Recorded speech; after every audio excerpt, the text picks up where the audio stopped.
this is the most recent interview we did, and it's inside. It's in there. It's only a full page, but it kind of sums up like the gap between then and now. If you see what I mean? Okay. Oh, funny. Yeah. I saw some of your stuff. A friend of mine got some in the mail that you sent him. Excuse me, could you pass me that box, please? The what? The box? The box. BOS.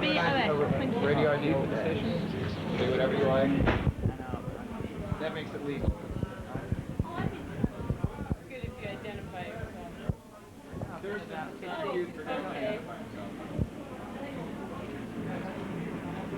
Look, I'm a professional. Oh.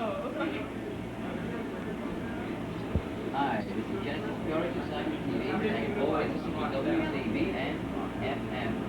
Oh yeah, 88.3 FM. And R. Art of the Universe and Central Dreams. Don't forget, when in doubt, be extreme. If you're not extreme, don't listen. Bye.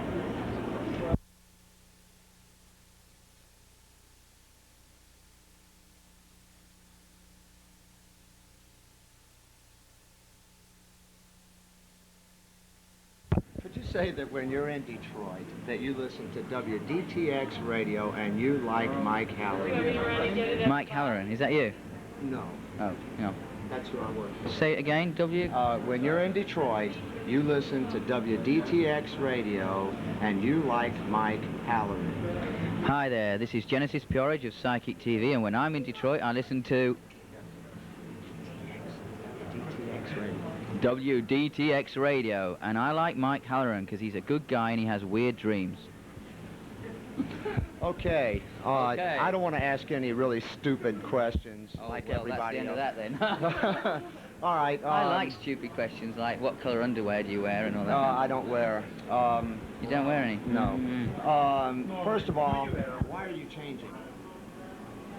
I thought that was the idea of being alive, to keep changing. Well, I thought everybody was supposed to be stagnant. No, people are trained to be stagnant and encouraged to be stagnant because it makes them easier to control. But I always got the impression, for some strange reason when I was small, that you were supposed to keep trying to wake up, grow up, and change and evolve. And that was the reason we were all here, was to try and think about something. So that's what I try and do. Absurd or ridiculous or serious, whatever it may be. It's ridiculous. Actually, I'm trying to get to the saying point those of are the all the whole things psychic youth thing. Oh, there is no centre to that. That's a network, really, of people who, on some level, not on every level, but on certain points, agree enough to want to plug into each other in order to get what they're doing done quicker, or get assistance or encouragement, or feel less alone, and swap information, and try and change human behaviour and the culture on a broader base, knowing it's basically impossible, but aiming for that. So it's more of a mental thing than a theological thing. Yeah, it's just a mental attitude more than anything. There's no ideology as such. There's no manifesto as such. There are attempts to suggest directions of thought, but none of them are the gospel according to the temple. They are just encouragements to looking at things or realizing the way you see them isn't so strange or crazy, that's all. There isn't an official guideline or the government view, you know, like there would be in the Democratic Party of going to an election or something. So it's like there are no members. There are people who are involved, some of them for a long time, some for a week, some for a day, you know. Some we never meet, but we find out about people who are doing similar things. It's very fluid, as it should be, because it's an anti-cult and an anti-ideology, right? An anti-religion, certainly. Anti-religious? Isn't it more, I mean, what's a religion? I mean, whenever you've got a bunch of groups together, or a group of people together. No, what I mean more specifically, as if you believe in something, it's some kind of religion, you know, whether it's a deity or some kind of metaphysical philosophy. Yeah, when I say that, I mean in a more traditional sense, that we're very much anti-Christian. Okay, so... Because we come from Western Europe and we see the connection between Christianity and the bureaucracy of it, and government and the bureaucracy of it, and the economy and the bureaucracy of that, and that they're all basically the same character. Are you anti-Buddhist?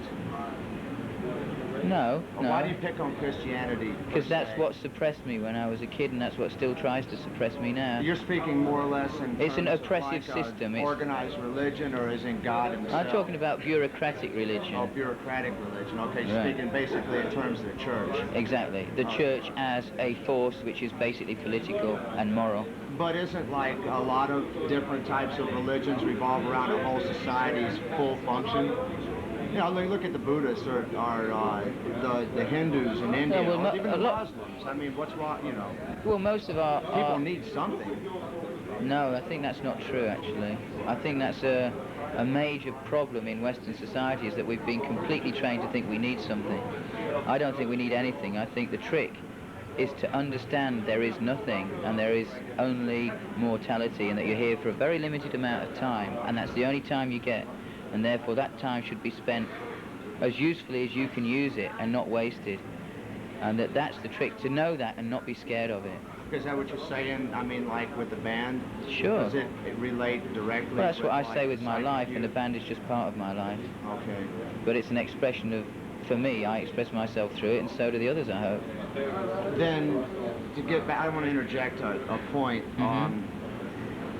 It's kind of funny that, you know, that you would have some kind of an organization or, well, you know, a group of people. Believe me, the people on the mailing list think we're very disorganized, and they're right. Well, it's not really disorganized. I mean, I've seen some of the stuff. It looks good. It's great. Huh?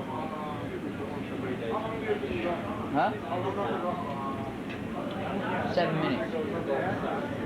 A lot of great Xerox stuff. I'm basically into it for the art approach of it. You know, it's real. I like the primitive value of it. It's not like. Well, I came from the art world, so I tend to. Everybody knows it. You know. But I tend to still work in terms of the process that we use, in the way that a serious writer or an artist would. I consider what I do to be a body of work that's ongoing. Well, you think there's just that there's no fixed point that's. No, TG was just part of my body of work. Before that there was transmissions, before that there were other things, and after this there'll be other things. You know, this is just one moment during my creative, inverted commas, creative career. This is one of the projects. And I'm interested in the whole process of making things, of finding out how they work, the structures that happen, behaviour. Human behaviour ultimately is what fascinates me. How long have you been on this tour?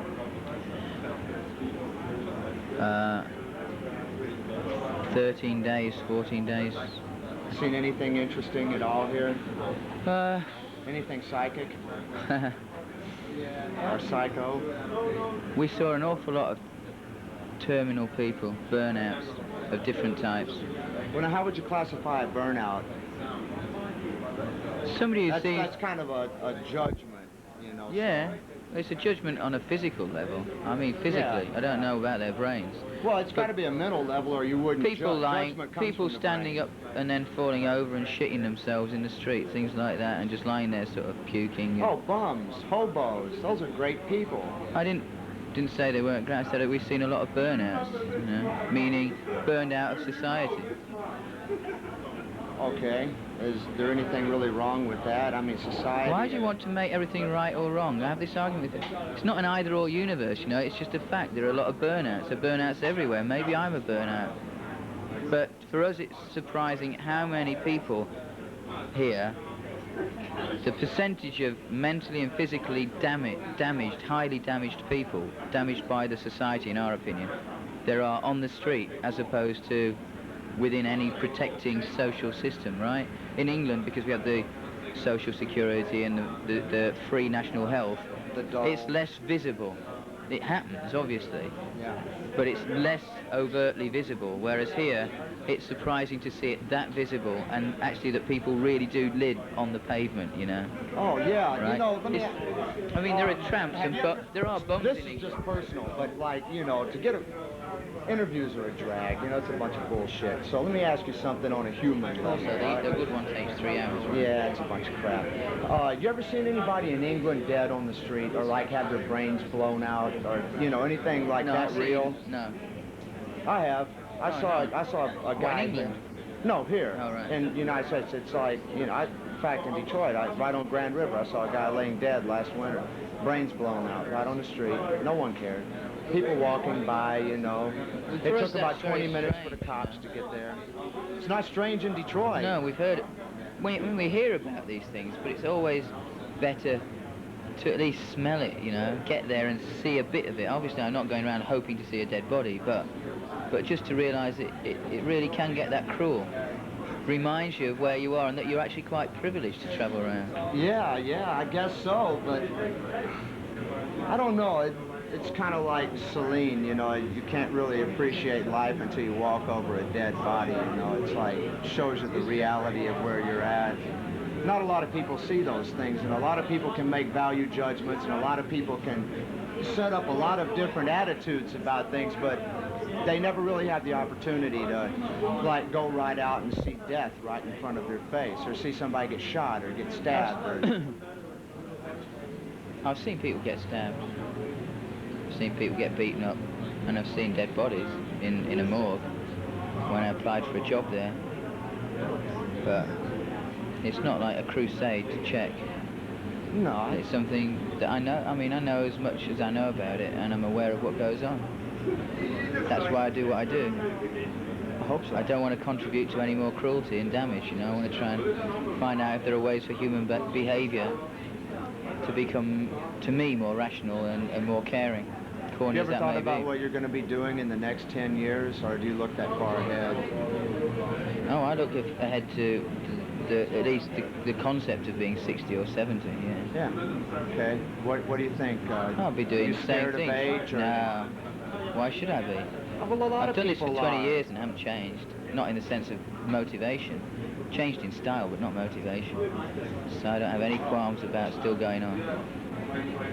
I think that's one of the things that people find quite interesting about me, is that, you know, I'm still here being stupid and fighting and trying to think of trying to understand being alive. Well, you know, that's an interesting way of looking at it. You know, I kind of feel the same way, but I'm Mr. Nobody. I just like to talk to people, find out what's going on in other people. You know, who's a judge? You know, it's all in the eye of the beholder. But getting back to the psychic youth thing, I mean, like, what's the general, I hate to ask this, but, like, I mean, what's the general philosophy or the scope of what you're doing with, like, your mailing list and like, the actual group itself? Is it, like, a transient thing, or, like, do you have, like, a particular place where people stay, or...?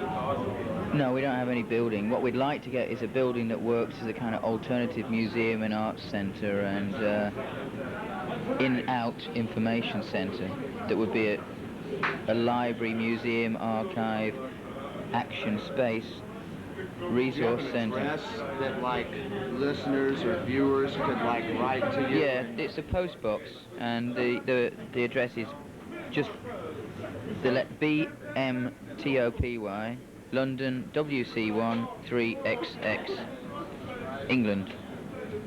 And we always get the mail there. And you answer every letter? In the end, yeah. Yeah, one way or another, which is very tiring, as we get about 500 letters a week. And we have 2 children, and we also have the group to do, and we also do our own record label, our own videos, our own films, everything. That's why my average length of sleep per day is 2 to 3 hours. So on tour I get more sleep, which is ironic. Most people in the group don't, but I do. How long have you had this lineup together? 2 months. Yeah, it seems like from the soundtrack, like it from the last record.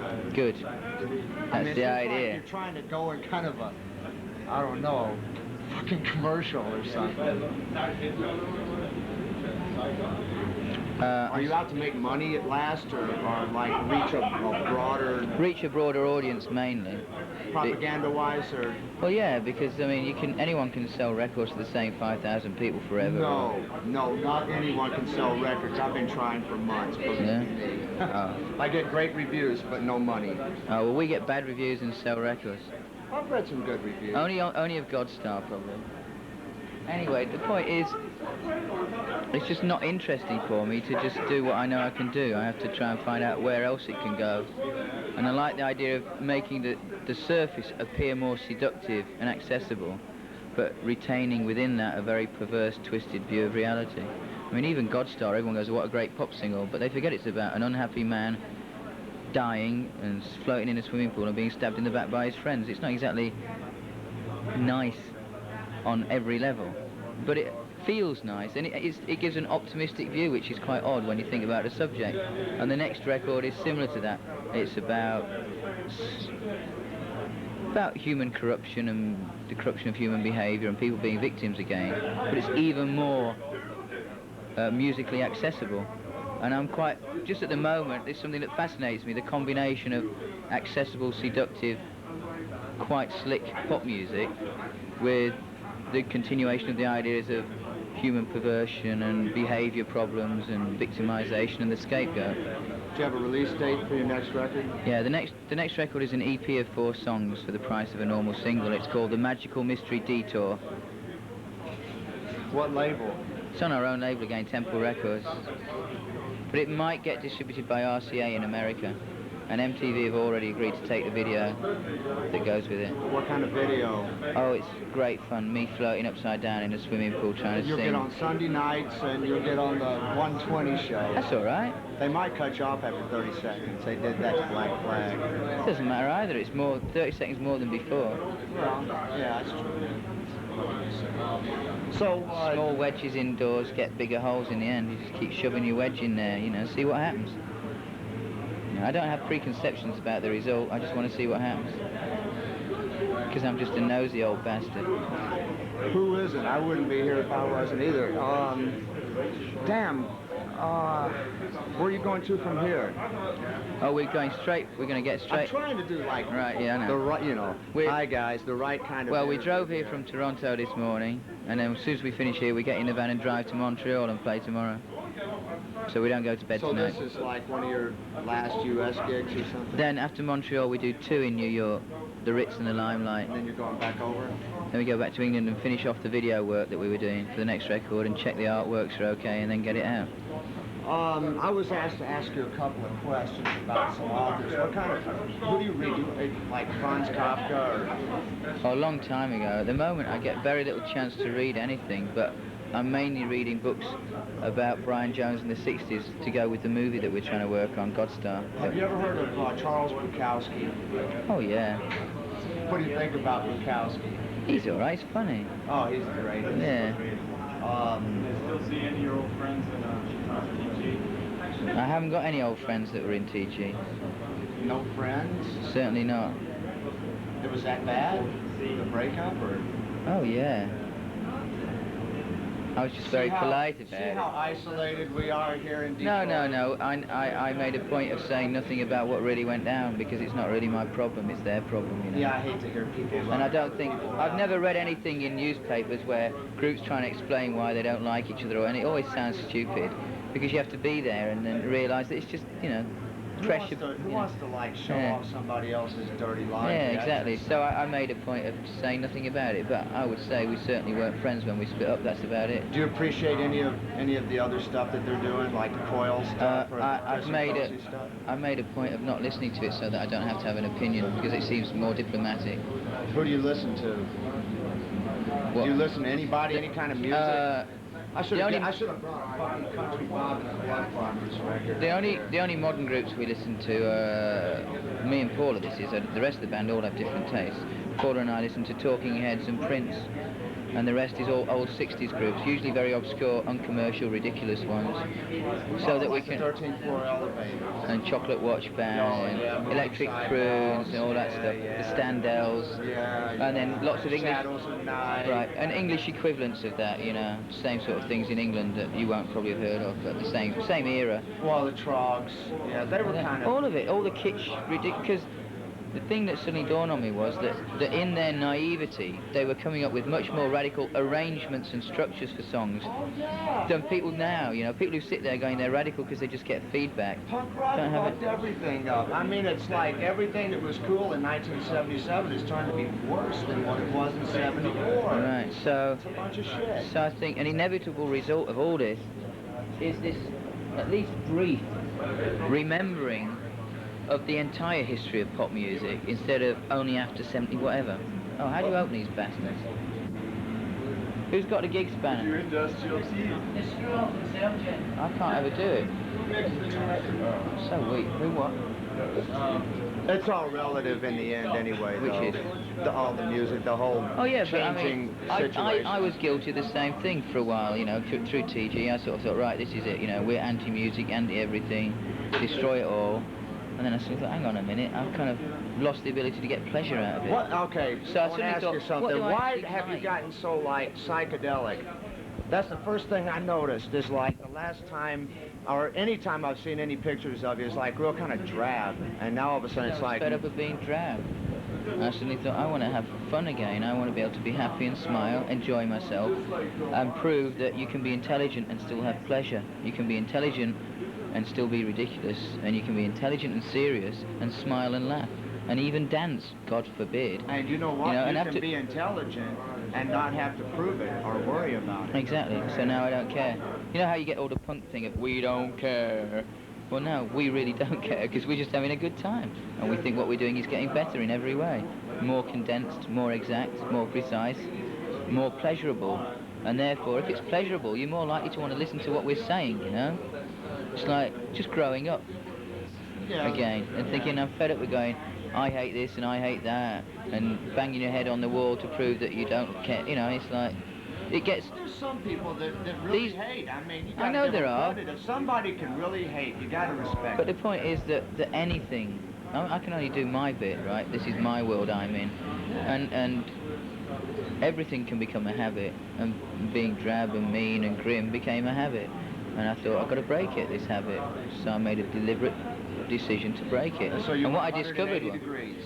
Yeah, well, it's it's an old artistic trick, reverse everything and see what happens, right? Yeah, transference. And I discovered everything felt better, sounded better, and appeared to work better. So I was really pleased that I had the courage or stupidity to do that. And it's a little bit more up-tempo.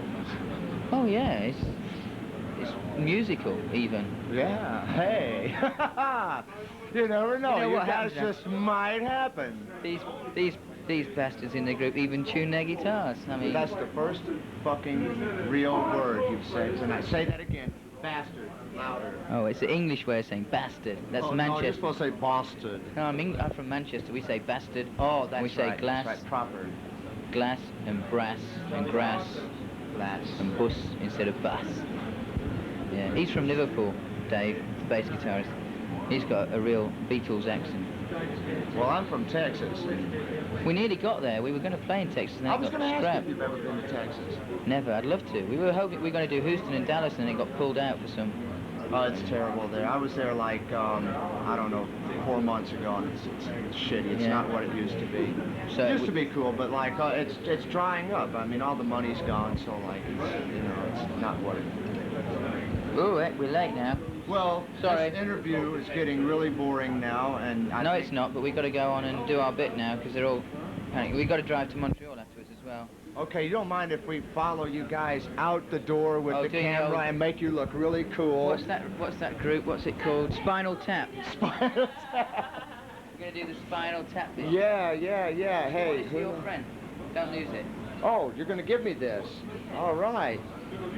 I wish that you would have had some literature with you, because I could have had my own. Yeah, you're right. No.